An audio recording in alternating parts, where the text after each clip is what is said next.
बिस्मिल्लाहिर्रहमानिर्रहीम, अस्सलाम वालेकुम। आप देखें स्पोर्ट्स फ्लिक्स पीएसएल स्पेशल और मैं हूं हमजा शफीक। तो जनाब, पाकिस्तान सुपर लीग सीजन 10 का दोबारा से जिस तरह से आगाज हो रहा है, कराची किंग्स वर्सेस पेशावर ज़ल्मी, कल के रोज ये मैच खेला जाएगा रावलपिंडी क्रिकेट स्टेडियम में रात 8 बजे। तो पेशावर ज़ल्मी के पास दो मौके हैं, दो मैचेस हैं, उनमें से एक मैच जीतना पेशावर ज़ल्मी के लिए बेहद जरूरी है और वो मैच है लाहौर कलंदर। अगर उनको प्लेऑफ के लिए क्वालिफाई करना है तो उन्हें लाहौर कलंदर को हराना होगा हर सूरत। अगर लाहौर कलंदर वर्सेस पेशावर ज़ल्मी, जो कि परसों के रोज मैच है, उसमें लाहौर जीतने में कामयाब हो गया तो पेशावर का जो सफर है वो तमाम हो जाएगा।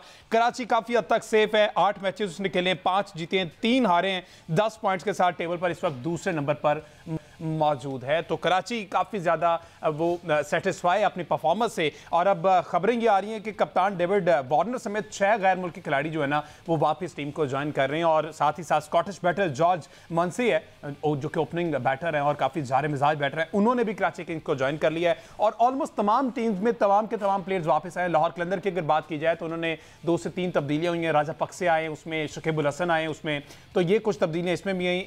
इवेंचुअली दीगर टीम्स में इस तरह की तब्दीली है। तमाम तरह सूरत पर बात करते हैं फॉर्मर कैप्टन सलमान भट्ट साहब हमारे साथ वीडियो मौजूद। इसके साथ साथ मैं sports analyst journalist Ahmed Qureshi ने मैं ज्वाइन किया है। Welcome to both of you जी। बट साहब, आपसे आगाज़ करते हैं। कल जो मैच है तमाम टीमों ने जो स्क्वाड को ऑलमोस्ट हतमी शक्ल दे दी है, आज ही का रोज़ बाकी था। तो अब कराची किंग्स वर्सेस पेशावर ज़ल्मी, कराची काफ़ी ज़्यादा डोमिनेट करता दिखाई दिया है। 8 मैच में से 5 जीतकर इस वक्त दूसरे नंबर पर मौजूद है। तो आप समझते हैं 6 के 6 खिलाड़ी वापस आए, ओपनिंग स्लॉट वही है, जेम्स विन वापस आ गया, टिम साइफर्ड वापस आ गया, डेविड वार्नर तो पहले ही कह रहे थे कि मैं आऊँगा, तो अब वो बैलेंस साइड रख के ही उसी तरह लेके चलेगी कराची? देखिए, खुशकिस्मती है कि अगर उनके सारे खिलाड़ी वापस आ गए हैं और उन्हें एक्स्ट्रा सपोर्ट भी मिल गई है, तो वो कॉम्बिनेशन तो पहले ही बना हुआ था और परफॉर्मेंसेस भी अच्छी दे रहे थे। और उसके साथ साथ मोमेंटम ही टीम का होता है और एक कॉम्बिनेशन अगर डिस्टर्ब ना हो बामुकाबला एक ऐसी टीम के कि जिसका कॉम्बिनेशन डिस्टर्ब हुआ हो, तो जाहिर है वो एडवांटेज तो होता है। लेकिन फिर भी ये T20 एक ऐसी गेम है कि ऑन द डे कौन क्या करता है ये बहुत मैटर करता है।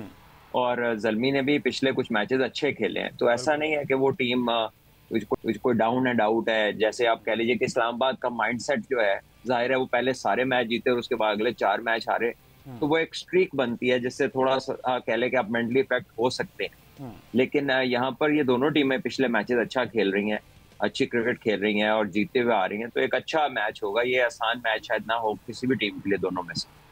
अब देखना ये कि पेशावर क्योंकि उसको थोड़ा सा कॉम्बिनेशन बनाने में मसले मसाइल दरपेश है, क्योंकि पेशावर के तमाम खिलाड़ी जो हैं वो वापस नहीं आए। कुछ ने एक्सक्यूज़ कर लिया, कुछ का NOCs 18 तक था और वो दोबारा से उसको रीन्यू नहीं करवा पाए। अब देखना ये कि उसको किस तरह की सपोर्ट मिलती है। On the other hand Kane Williamson के बारे में हमने ज़रा देखना है कि वो अगर आते हैं तो उनकी जगह सलमान भी आपको बनती दिखाई दे रही, क्योंकि एक तरफ इन्होंने जॉर्ज मंसी को ले लिया, स्कॉटिश बैटर है और है ये भी ओपनर। मेरा ख्याल है कि वो नहीं आएंगे। जो मैंने खबरें पढ़ी हैं, अगर वो ठीक हैं तो शायद वो नहीं आएंगे और यही वजह है कि इन्होंने फिर बाहर से मंजी को पिक किया है। तो आई थिंक वरना ये एक्स्ट्रा प्लेयर क्यों पिक करते हैं अगर इनके प्लेयर वापस आ रहे हो। बिल्कुल इसी तरह अब ये जरा पेशावर की सूरत हाल जो है वो अब देख लेते हैं। वो जानते हैं कि कौन कौन से प्लेयर्स वापस आए, एक पूरी हमें चीज़ें मिल जाए तो उस पर फर्दर भी क्लैरिटी मिल जाए। लेकिन इधर तो हमारे तमाम के तमाम प्लेयर्स सलमान भी वापस आ गए, लेकिन IPL में आप जो खबर आई है, फाफ डु प्लेसी ने ये ऑफिशियली बताया है कि इंडियन प्रीमियर लीग के लिए थ्रेट किया जा रहा है तमाम के तमाम ओवरसीज प्लेयर्स को कि अगर कोई प्लेयर वापस नहीं आता जब से ये स्टार्ट हो रही दोबारा से, तो उनको अगले 10 साल के लिए IPL में बैन कर दिया जाएगा। हाँ, ये इन्होंने कोई बहुत ज्यादा थ्रेटनिंग किया हुआ है कि अगर कोई किसी के साथ कोई मुल्क खड़ा हो गया तो हम वहाँ टूर पे नहीं जाएंगे, अगर कोई इधर नहीं आएगा तो हम बैन कर देंगे, हम ये कर देंगे, हम वो कर देंगे। तो ये शायद उस मोड में है तकरीबन, ये कह लीजिए कि ऑन द होल ही, जो कि मेरा ख्याल है कि नहीं होना चाहिए। देखिए, बाहर के मुल्कों में जिन ऐसी कंट्रीज के प्लेयर आते हैं कि जहाँ पर वॉर एक अनहर्ड ऑफ कह लें सॉर्ट ऑफ सब्जेक्ट है और रिसेंट हिस्ट्री में उनकी कोई ऐसी मसले मसाइल किसी दूसरे मुल्क से दरपेश नहीं आए, स्पेशली न्यूजीलैंड ऑस्ट्रेलिया तो वैसे ही दुनिया के ऐसे कोनों पर हैं कि वहां पर लगता है कोई जाएगा ही नहीं लड़ने, वो इतना खर्चा पहुंचने में ही हो जाता है। तो बात यह है कि आप ऐसे फैमिलीज जो उनके पीछे हैं, जब वो सुनती हैं और जो जिस किस्म की मीडिया ने खबरें चलाई हैं इंडिया के कि ये हो गया, वो तोड़ दिया, वो कर दिया, यहाँ मार दिया, वहां मार दिया, तो जाहिर है कि फैमिलीज लोगों की जो देख रही हैं टीवी को देख के वो अंदाजा लगा रही हैं, उनके मुताबिक तो पता नहीं क्या था कि आसमान से हर जगह गोले ही बरस रहे थे। तो ऐसे में मुश्किल हो जाता है प्लेयर्स का जाके वापस आना, और कई दफा आप अपने घर वालों के हाथों मजबूर हो जाते हैं, चाहे आप चाह भी रहे हो। तो मेरा ख्याल है कि इतना हार्ड स्टांस होना नहीं चाहिए। अभी हफ्ता हुआ है आपके सीज फायर को, और ठीक है, उसमें जो मेंटली स्ट्रांग है, जो जरा बेहतर समझते हैं, या जो इतना ज्यादा कह ले कि उनके ऊपर प्रेशर नहीं है फैमिली को लेकर, उनका डिफरेंट हो सकता है, लेकिन कई लोगों पर इसका प्रेशर भी होता है।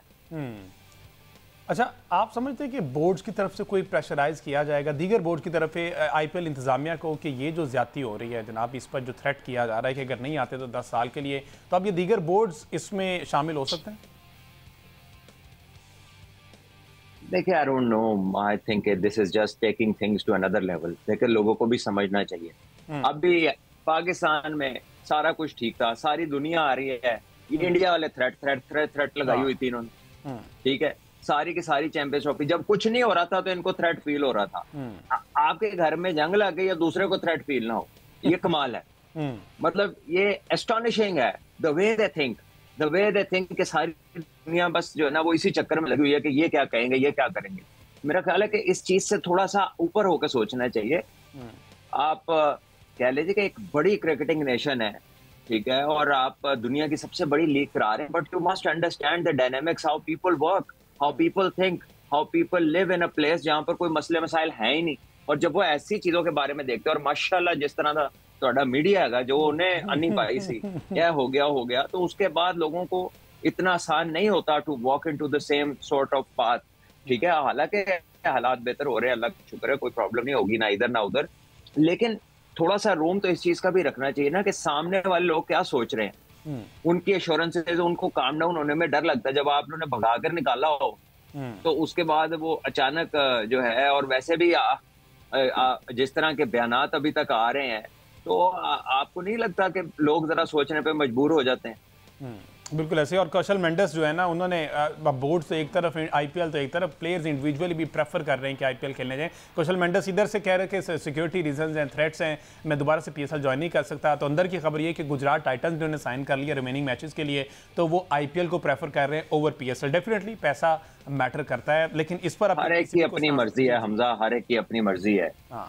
आप किसी को भी मजबूर नहीं कर सकते, चाहे वो पाकिस्तान क्रिकेट बोर्ड हो, ठीक है। और पाकिस्तान क्रिकेट बोर्ड जाहिर है कोई इतना मेजर प्लेयर नहीं है in terms of revenue generation force, ठीक है, लाइक मोस्ट अदर कंट्रीज। तो इंडिया क्योंकि रेवेन्यू जनरेटिंग फोर्स है क्रिकेट की दुनिया में, तो वो अपना इकोनॉमिक मसल जो है वो इम्पोज करते हैं। और ये बात कोई ये जंग लगने के बाद की नहीं है, उससे पहले भी ऐसा ही है।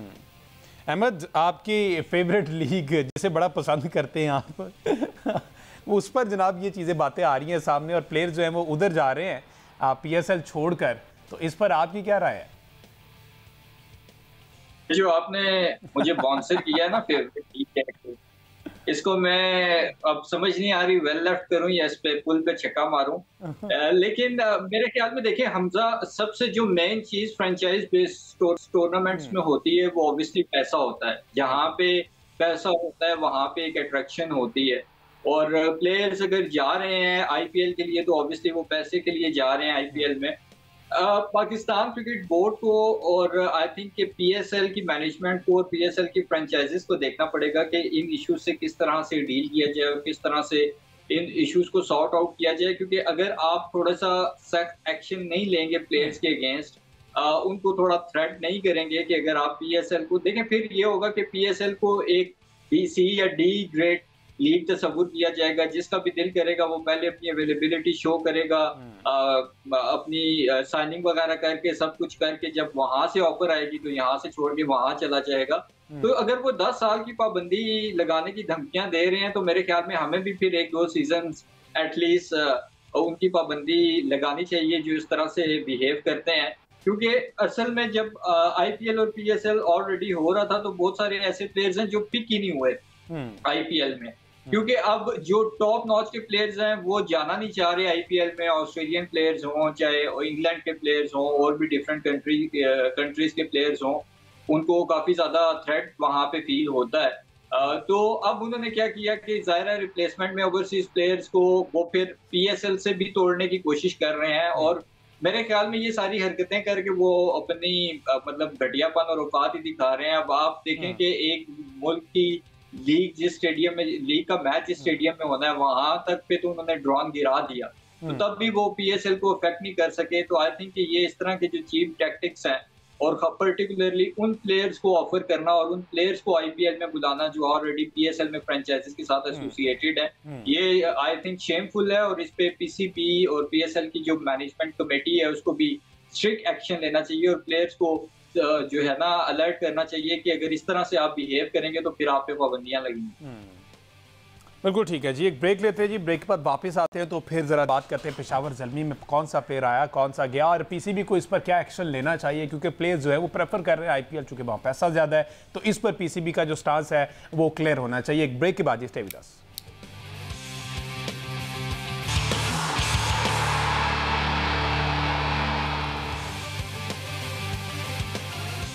वेलकम बैक जी। बात हो रही पाकिस्तान सुपर लीग सीजन 10 की, जिसका दोबारा से कल से आगाज़ हो रहा है रात 8 बजे। Peshawar Zalmi versus Karachi Kings. Karachi Kings की हमने स्क्वाड की बात की, वो ऑलमोस्ट उतना ही वही स्क्वाड है जो कि पहले चल रहा था, 6 के 6 खिलाड़ी जो वापस आ गए। लेकिन पेशावर ज़ल्मी में एक दो तब्दीलियाँ हुई हैं, जिसमें लुकवुड तो है, कैडमोर भी हैं, टीकेसी जिसे कहते हैं, नजीब जादरान आए हैं, मैक्स ब्राइंट भी वापस आए हैं। नजीब जादरान, सलमान भाई, ये एक एडिशन हुआ है अफगानिस्तान के प्लेयर का, इसको किस तरह से देखते हैं? ये प्लेइंग 11 में जगह बना पाएंगे पेशावर के लिए? इनके लिए स्लॉट हो सकती है? मेचोवन चले गए हैं, मेचोवन की जगह हो सकता है कि वो कॉम्बिनेशन में सेट हो जाए, क्योंकि मेचोवन को आपको याद है कि ओपन खिलाया जा रहा था, बाबर नीचे आ रहे थे। हाँ जी।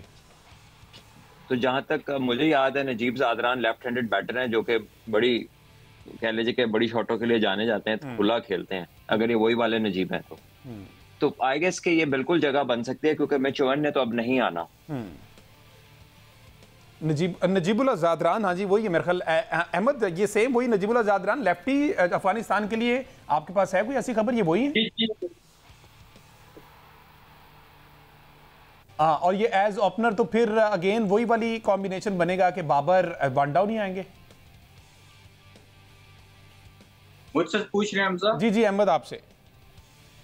मेरे ख्याल में नजीब को शायद नीचे खिलाएं, बाबर ही ओपन करे, क्योंकि अब नीचे ओवन अगर नहीं है। लेकिन अगर आपने ओपन कराना है तो फिर मेरे ख्याल में सैम और हारिस का एक अच्छा कॉम्बिनेशन बन सकता है। बाबर ने वन डाउन हमेशा अच्छा परफॉर्म किया है as compare to opener T20 में। तो बाबर अगर वन डाउन पे ही रहे तो बेहतर है। मेरा नहीं ख्याल कि नजीब जादरान को वो ओपन कराएंगे, बाबर खुद ही शायद ओपन करें। अच्छा, सूरत हाल वहाँ पे वैसे रावलपिंडी की वो भी हम जानते हैं वहाँ के कॉरेस्पॉन्डेंट से कि क्या तैयारियाँ किस तरह से जब ये रिज्यूम करना है और ये सारी सूरत हाल वो तो हमें क्लियर हो जाएगी। गर्मी की भी शिद्दत है बहरहाल, और रात 8 बजे ये मैच है। तो इसमें आप सलमान भी एंड पर आपसे ये जानना चाहूँगा कि फेवरेट कौन सी है कल के मैच के लिए? आपको लगता है कि कराची किंग्स या फिर पेशावर ज़ल्मी, जितने भी प्लेयर्स वापस आए और ये सारी सूरत हाल को देखते हुए?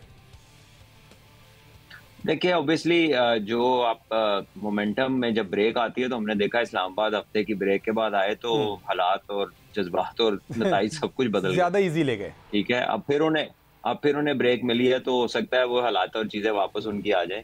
You never know in cricket. तो इसी तरह कराची भी बहुत अच्छा खेल रही थी और ज़ल्मी भी अच्छा खेल रही थी। दोनों ने आखिर में अपने मैचेस जीते हुए थे, तो मैं समझता हूँ कि दोनों के लिए इक्वल कमबैक है। लेकिन कराची को एडवांटेज ये होगा कि उनके तमाम प्लेयर्स इंटैक्ट हैं, उन्होंने कोई प्लेयर उनका लूज नहीं किया, बल्कि एक एडिशनल फोर्स कह लीजिए कि उन्होंने गेन ही की है। सो वो थोड़ा एडवांटेज जरूर है, but again on the given day ये चीज पता लगती है। ठीक है जी, ठीक है। आकिब कुरैशी हमारे साथ मौजूद हैं। अब टीम बाय टीम हम उनसे पूछते हैं कि कौन सी तब्दीलियां। तो पेशावर ज़ल्मी के लिए आकिब, अस्सलाम वालेकुम, आवाज आ रही है आपको? जी वालेकुम सलाम, आ रही है हमजा। आकिब जरा पेशावर ज़ल्मी के रिप्लेसमेंट और जो प्लेयर वापस आए ये सारी सूरत हाल जो है वो अगर प्लेयर बाय प्लेयर अब हमें बता दें तो जरा आसानी हो जाए हमारे लिए भी और फैंस के लिए भी। देखिए हमजा, अभी तक जो ऑफिशियली हैं वो 19 से 20 खिलाड़ी पाकिस्तान सुपर लीग का हिस्सा बने हैं, जिसमें से कुछ खिलाड़ी आप कह सकते हैं कि जिन्होंने पहले वादा किया और वादा करके जो है मुकर गए। उसमें वो भी नाम आपको बताऊंगा। कराची किंग्स से अगर मैं आपको बताऊं, जिसमें डेविड वार्नर, नबी, जेम्स टिम्स, बेन मैकडरमट और स्कॉटलैंड के जॉर्ज मुंशी, इन्होंने कंफर्म है, ये इन्होंने अपनी टीम को ज्वाइन। पेशावर अगर बात करें तो पेशावर ज़ल्मी की तरफ से Tom Kohler, Cadmore, Luke Wood, Najibullah Zadran और मैक्स, 4 खिलाड़ी काम में मौजूद हैं और आज वो प्रैक्टिस करेंगे। इनकी नवीनुल हक की बात की जा रही है, लेकिन उसकी चांसेस जो हैं वो ज्यादा नहीं लग रहे पेशावर ज़ल्मी की इंतजामिया की जानिब से। इसके अलावा लाहौर कलंदर्स की अगर बताऊं, बनूका राजपक्षे जो श्रीलंका के मिडल ऑर्डर बैटर हैं, एक्सपीरियंस एक्टर हैं, और उसके बाद सिकंदर रजा एक मैच के लिए अवेलेबल होंगे। बाकी लाहौर कलंदर्स की तरफ से किसी किस्म की कंफर्मेशन नहीं आई। जो कंफर्मेशन ये जरा लाइन से कीजिएगा आकिब की, ये कोई इशू आ रहा है, दोबारा से इनको कॉल करें और इस पर मजीद बात करते हैं। अच्छा अहमद, जो कि अभी पेशावर की तरफ से नवीनुल हक की भी बात की जा रही, तो मेरे ख्याल ये IPL में भी इस दफा नहीं चले, शायद इंजरी का शिकार थे और अब वही इंजरी जो है वो कंटिन्यू हो रही है और PSL के लिए भी अवेलेबल नहीं है। बिल्कुल, इनको इंजरी के बैक टू बैक इसको 2 इंजरीज हुई थी और उसकी वजह से ये काफी ज्यादा स्ट्रगल करता रहा नवीन। आई गेस कि जब ये पेशावर ज़ल्मी में इसने नाम दिया था अपना, तो उससे पहले ये बेटर फील कर रहा था, लेकिन जो रीसेंट रिपोर्ट है वो यही है कि उसकी इंजरी अभी इस हद तक सेटल डाउन नहीं हुई कि वो PSL या IPL के रिमेनिंग मैचेस के लिए अवेलेबल हो सके। और ये लास्ट इस्लामाबाद यूनाइटेड की तरफ से खेले थे या पेशावर की तरफ से ही थे जब ये PSL खेले थे? ये पेशावर की तरफ से, पेशावर ही की तरफ से खेले थे। अब लाहौर में जो इंक्लूजन हुई है, राजा पक्से आ गया है, शकीबुल हसन आ गए हैं, अब अच्छा इनको डेविड वीज़ा भी चले गए। अगर वो आ रहे हैं सिकंदर तो सिर्फ और सिर्फ एक मैच के लिए आ रहे हैं, और वही एक मैच इंपॉर्टेंट है। अगर तो वो वहाँ से नैया पार लगवा गए इनकी तो उनकी बाबा हो जाएगी और वो एक अच्छी मेमोरीज लेके जो है वो PSL से रवाना होकर, मेरे ख्याल उनकी इंग्लैंड के खिलाफ सीरीज है। बिल्कुल इंग्लैंड के खिलाफ सीरीज है और ये बड़ा हिस्टोरिक होने जा रही है सीरीज इंग्लैंड और जिम्बाब्वे के अगेंस्ट। और सिकंदर रजा ने हमेशा से ही प्रायोरिटी दी है अपनी नेशनल ड्यूटी को, और किसी भी प्लेयर को नेशनल ड्यूटी को अपनी इंपॉर्टेंस देनी चाहिए, प्रायोरिटी देनी चाहिए, और हमें भी उसके डिसीजन की रिस्पेक्ट करनी चाहिए। आई थिंक अब जो सिचुएशन ओवरऑल है PSL में वो काफी ज्यादा इंटरेस्टिंग है, क्योंकि अगर आप देखें तो क्वेटा की टीम है जिसके बारे में हम श्योरिटी से कह सकते हैं कि वो आगे प्ले ऑफ में जा रही है। अदरवाइज तो जो लाहौर और पेशावर का मैच है उस पर बहुत कुछ डिपेंड करता है, ना सिर्फ लाहौर और पेशावर की अपनी जो PSL में पोजीशन है वो काफी हद तक उस मैच में डिपेंड करती है, बल्कि कहीं ना कहीं इस्लामाबाद का और कराची और जो पेशावर वाला मैच है ये भी काफी ज्यादा इंटरेस्टिंग है। आई थिंक इस्लामाबाद यूनाइटेड को जो एक चीज बैकफायर की है वो ये कि वो पहले तो अपनी फुल स्ट्रेंथ के साथ खेल रहे थे, फिर जब उन्होंने देखा कि हम बिल्कुल अनबीटन जा रहे हैं थ्रू आउट टूर्नामेंट, तो उन्होंने अपनी बेंच स्ट्रेंथ को आजमाने की कोशिश की और उस टैलेंट को भी मौका देने की कोशिश की। आई थिंक कि जो अच्छी प्लानिंग थी, अच्छी स्ट्रेटजी थी, और आपको अपने बेंच स्ट्रेंथ को भी मौका देना चाहिए, लेकिन कहीं ना कहीं वो चीज बैकफायर कर गई और इस्लामाबाद यूनाइटेड अब I think ifs and buts की पोजीशन में है। ओवरऑल आई थिंक कि जो ये गैप आया है इससे प्लेयर्स का जो एक टीम का जो कॉम्बिनेशन था उस पर बहुत ज्यादा असर पड़ा है और बहुत बुरे तरीके से अफेक्ट हुआ है टीम्स का कॉम्बिनेशन।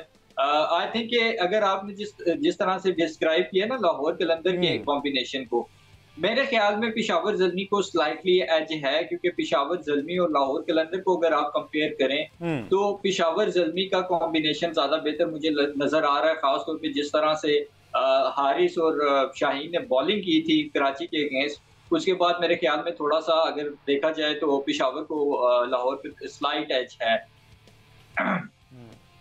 बिल्कुल ऐसे ही है। अच्छा आकिब कंटिन्यू कीजिएगा ज़रा, लाहौर से अब आ जाए। अगर हम लाहौर कलंदर्स की बात कीजिए तो शकीबुल हसन है, राजा पक्से है और एक आधा नहीं, वो आपने कहा कि सिकंदर जो है वो सिर्फ एक मैच के लिए है।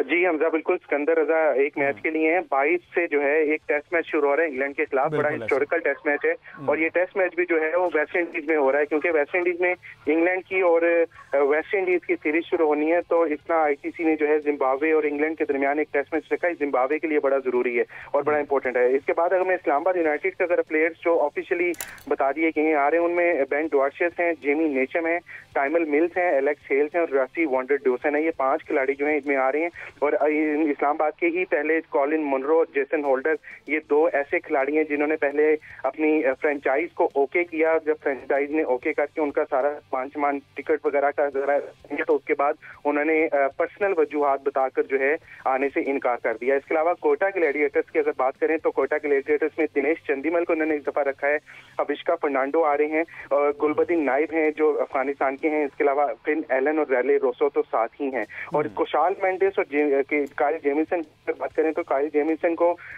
IPL खेलने वो चले गए हैं पंजाब किंग्स की तरफ से। लोकी फर्गुसन जो इंजर्ड हुए हैं उनकी रिप्लेसमेंट के तौर पे, जबकि कुशाल मेंडिस पे काफी तनकीद की जा रही है और पाकिस्तान क्रिकेट बोर्ड जो है उन तक ये बात पहुंच चुकी है। कुशाल मेंडिस ने जो स्टेटमेंट दी है कि उन्होंने पर्सनल सिक्योरिटी कंसर्न्स का बहाना बनाकर जो है वो PSL छोड़ा है और गुजरात टाइटंस में जो है IPL में वहां पर जाके खेल रहे हैं जॉस बटलर की रिप्लेसमेंट के तौर पे। तो PSL के जो इंतजामिया है मेरे सोर्सेज के मुताबिक कुशाल मेंडिस के खिलाफ सख्त एक्शन लेने के लिए जो है वो तैयार भी है और होना भी ऐसा चाहिए कि आप अगर PSL खेल रहे हैं या कोई भी खेल रहे हैं और आप दूसरे मुल्क में जाके जो है पहले वाले मुल्क के खिलाफ बयानबाजी करें तो मेरा ख्याल है उन पे सिर्फ बैन नहीं, लाइफ टाइम बैन होना चाहिए। और इस तरह के क्रिकेटर्स को जो है ना सिर्फ पाकिस्तान सुपर लीग बल्कि किस्म की पाबंदी लगानी चाहिए, जिस तरह कॉर्बन बोश पे हमने किया था। 1 साल की उनकी पाबंदी लगाई थी, जो पेशावर जलमी जिनको लिया था ऑक्शन में और वो मुंबई इंडियन में जाके खेलना शुरू हो गए। इसी तरह मिचेल ओवन जो है वो रिप्लेसमेंट के तौर पे पेशावर जलमी के थे, लेकिन रिप्लेसमेंट के तौर पे पंजाब किंग्स की तरफ जाके खेल रहे हैं। तो इतना आप मुल्तान सुल्तान जिनका एक मैच बाकी है उनके सिर्फ 2 प्लेयर्स जो हैं वो आ रहे हैं, जिसमें जॉश ब्राउन है और पीटर हॉट्सले हैं जो ऑस्ट्रेलिया के स्पिनर हैं। तो इस तरह तकरीबन 20 से 21 खिलाड़ी हैं इंटरनेशनल जो पाकिस्तान सुपर लीग का हिस्सा बनने। काफी मुश्किलात हैं फ्रेंचाइजीज को और कम्बिनेशन बनाने को, लेकिन आप देखते हैं किसके ज्यादा फ्रेंचाइज मुझे लगता है कि वही ज्यादा जो है वो परफॉर्म कर पाएगी जिसका लोकल कोर जो है ज्यादा स्ट्रांग होगा।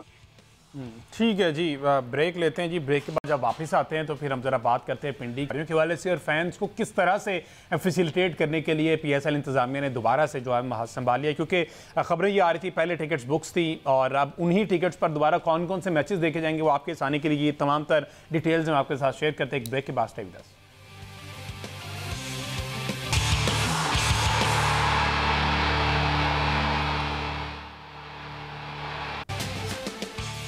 वेलकम बैक जी। बात हो रही पाकिस्तान सुपर लीग सीजन 10 की, जिसमें कल से दोबारा रात 8 बजे पिंडी क्रिकेट स्टेडियम से आगाज हो रहा है। 8 जो रिमेनिंग मैचेस थे जिसमें 4 मैचेस जो हैं वो रावलपिंडी क्रिकेट स्टेडियम में खेले जाने हैं और रिमेनिंग 4 मैचेस जो हैं वो कजाफी स्टेडियम लाहौर में खेले जाने हैं। कल एक बड़ा इंपॉर्टेंट मैच है पेशावर जल्मी के लिए, पेशावर जल्मी वर्सेस कराची किंग्स। वो हमने स्क्वाड डिस्कस किया। अब तैयारियों के वाले से क्या सूरत हाल है पिंडी में, अब वो जानते हैं। इकरामुल्ला जोया हमारे साथ वहाँ पर मौजूद है। इकराम, पहले तो ये बताइएगा तैयारियाँ किस तरह से जा रही है। दूसरे एंड पर यह है कि PCB और PSL इंतजामिया ने किस तरह से फैसिलिटेट करने का सोचा है। वो जो टिकट्स हैं वो कौन से मैचेस के किन किन मैचेस में यूज हो सकेंगे, जरा हमारे फैंस के लिए इजी कर दें और ये बता दें डिटेल्स। देखें, PSL मैच की जो बाकिया मैचेस थे उनकी शिद्दत से जो इंतजार था वो भी बड़ा करीब आ चुका है, क्योंकि कल से दोबारा रावलपिंडी क्रिकेट स्टेडियम में मेला सजने लगा है PSL का। और मैचेस के हवाले से तैयारियों की खास तौर पर मैं बात करूं तो रावलपिंडी क्रिकेट स्टेडियम में इस वक्त तैयारियां तकरीबन मुकम्मल कर ली गई हैं। और जो बाकिया कुछ जो फैंस के हवाले से जो कुर्सियां लगाने का जो सिलसिला है वो भी शुरू तो कर दिया गया, कल तक वो भी मुकम्मल हो जाएगा। कल शाम को रावलपिंडी क्रिकेट स्टेडियम में मैच जो है वो खेला जाएगा और उस मैच को देखने के हवाले से जो फैंस हैं उन्होंने उनके लिए जो है वो नई टिकट्स का भी ओपन की गई हैं। जो कुछ फैंस जो है वो नई टिकट अगर खरीदना चाहते हैं, जिनके पास टिकट्स नहीं थी मैचेस की, वो भी खरीद सकते थे। जो जिनके पास पहले टिकट्स मौजूद थे वो उनको वापस कर दिए गए थे, उनको रिवर्स कर दिया गया था जो पेमेंट्स थी उनकी, जिन्होंने ऑनलाइन खरीदे थे। और जो बाकी जिनके पास टिकट्स थे उन्होंने वापस जाके जो है वो जमा करवाए थे, जिन्होंने नहीं करवाए थे वो भी यूज हो सकते हैं PCB की जानिब से, ये कहा गया। जबकि PCB की जानिब से जो तैयारियां हैं वो इस वक्त तकरीबन मुकम्मल कर ली गई हैं। हमने रावलपिंडी क्रिकेट स्टेडियम का जो है वो विजिट किया है तो उसमें तैयारियां जो है वो तकरीबन मुकम्मल हमें दिखाई दे रही हैं। और जो PSL मैच का अब दोबारा से जो होने जा रहा है, शुरू होने जा रहा है कल के लिए, तो उसकी तैयारियों के साथ साथ मैं थोड़ा सा टीमों के हवाले से बात कर लूँ तो कल जो है वो पेशावर जल्मी की जानिब से जो है कोलिक वुड और जो है नजीब सदान और मैक्स स्प्राइट जो है वो भी कल उस मैच में जो है वो शायद आए और उनकी जानिब से कंफर्मेशन भी कर ली गई है। जबकि दूसरी जानिब कल 17 मई को जो है वो रावलपिंडी स्टेडियम में पेशावर जल्मी और कराची किंग्स के दरमियान जो है वो तगड़ा मुकाबला देखने को मिलेगा, जिसके लिए फैन की एक्साइटमेंट लेवल जो है वो भी साफ ज़ाहिर है बहुत ज्यादा होगा।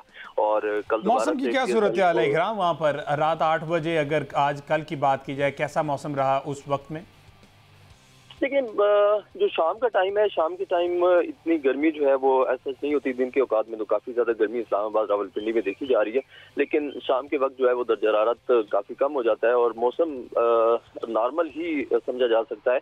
और महकमा मौसमियात के मुताबिक जो है वो कल भी मौसम नॉर्मल ही रहेगा। अलबत्ता जो है कहीं कहीं बादलों की बताया गया, लेकिन ओवरऑल जो शाम का टाइम है खासतौर पर रावलपिंडी इस्लामाबाद का, वो गर्मी से बच जाते हैं क्योंकि 8 बजे का मैच है और 8 बजे मैच स्टार्ट होने लगा है, तो 8 बजे तक वो गर्मी की जो शिद्दत है वो कम हो जाती है। तो शायकीन के लिए एक बेहतरीन मैच जो है वो देखने को मिलेगा। बिल्कुल ऐसे ही है और ये सूरत हाल जो है वो मजीद भी वाज़ेह हो जाएगी। तो अहमद साहब, आपकी क्या तैयारियां हैं जनाब, क्योंकि वहाँ पर आपका जाना बड़ा ज़रूरी है, आपने मैचेस देखने हैं और सपोर्ट करना है अपनी इनको। वैसे कौन सी फेवरेट टीम आपकी अभी तक रही है? यार बाबर ने जितना सफर किया है ना एशिया कप के बाद से, मेरी बड़ी ख्वाहिश है कि बाबर आजम की टीम जीते पेशावर ज़ल्मी, ताकि उसके जो जख्म है उन पे काफी हद तक मरहम होने में हेल्प आउट करेगी ये जीत। लेकिन बाबर आजम की जो as a captain of Peshawar Zalmi हरकतें हैं वो काफी हद तक मिलती जुलती हैं जब वो पाकिस्तान क्रिकेट टीम के कप्तान थे तब से, और कुछ चेंज नजर नहीं आ रहा। नहीं, अब तब्दीली कर तो दी ना, ओपनिंग स्लॉट छोड़ दी ना, वन डाउन आ गए टीम के लिए आ गए हैं, लेकिन अब क्योंकि मिच ओवन नहीं है तो फिर मुझे ये लग रहा है कि बाबर की जो वो पुरानी बीमारी है उनको ओपन करने की, वो उस बीमारी दोबारा उनको अब लग जाएगी और मेरे ख्याल में बाबर को ओपन नहीं करना चाहिए। जैसे मैंने पहले भी कहा है कि हारिस और सैम अयूब ये दोनों मुझे लगता है कि एक ऐसे प्लेयर हैं जो ना सिर्फ इंटेंट और पॉजिटिव माइंडसेट के साथ एक स्टार्ट प्रोवाइड करते हैं। और अगर आप देखें हमजा T20 मैचेस में जो हमने एक चीज नोट की है कि पावर प्ले को जो टीम्स अच्छे तरीके से यूटिलाइज करती हैं 90% वही टीम्स मैचेस जीतती हैं। तो मेरे ख्याल में अगर सैम और हारिस आते हैं वो जितने जबरदस्त और अग्रेसिव माइंडसेट के साथ खेलते हैं तो उससे पेशावर ज़ल्मी को कहीं ना कहीं फायदा होगा। बाबर अगर वन डाउन आते हैं तो बाबर का हमें रोल वही चाहिए जो लास्ट मैच में जिस तरह से बाबर ने चेस किया था अलॉन्ग विद मार सदाकत। तो मेरे ख्याल में कि बाबर को वन डाउन आना चाहिए। और अगर अभी देखें हम कराची की टीम का अच्छा बैलेंस है, उनको इतना ज्यादा फर्क नहीं पड़ा अपने प्लेयर से क्योंकि टीम स्टेपर्ड भी हैं। उसके अलावा आप अगर देखें तो डेविड वार्नर बाकी प्लेयर्स भी उनके कॉम्बिनेशन बड़ा तगड़ा है। वही टीम है और कल के इसको फर्दर हम डिटेल डिस्कशन करेंगे। तब तक हमारे पास फाइनल जो स्क्वाड है वो आ चुका होगा और फिर उस पर हम कंपेयर करेंगे कौन सी टीम ऑन पेपर तगड़ी है और ट्रैक रिकॉर्ड क्या रहा, क्योंकि इससे पिछला मैच जो पेशावर ज़ल्मी और कराची किंग्स का हुआ उसमें कराची किंग्स का पलड़ा भारी दिखाई दिया और वो मैच जीते, तो उसका बदला भी लेना है पेशावर ज़ल्मी ने। और अगर प्ले ऑफ के लिए क्वालिफाई करना है तो पेशावर ज़ल्मी को ये मैच जीतना बेहद ज़रूरी होगा क्योंकि पॉइंट्स पर फिर ये टीम आगे जा सकेगी। तो कल के शो में इस पर फर्दर भी बात करते हैं और लाहौर के पास भी आखिरी चांस है वो भी अगेंस्ट पेशावर ज़ल्मी, उस पर भी बात करनी है हमने। मुझे दीजिए इजाज़त, अल्लाह हाफ़िज़।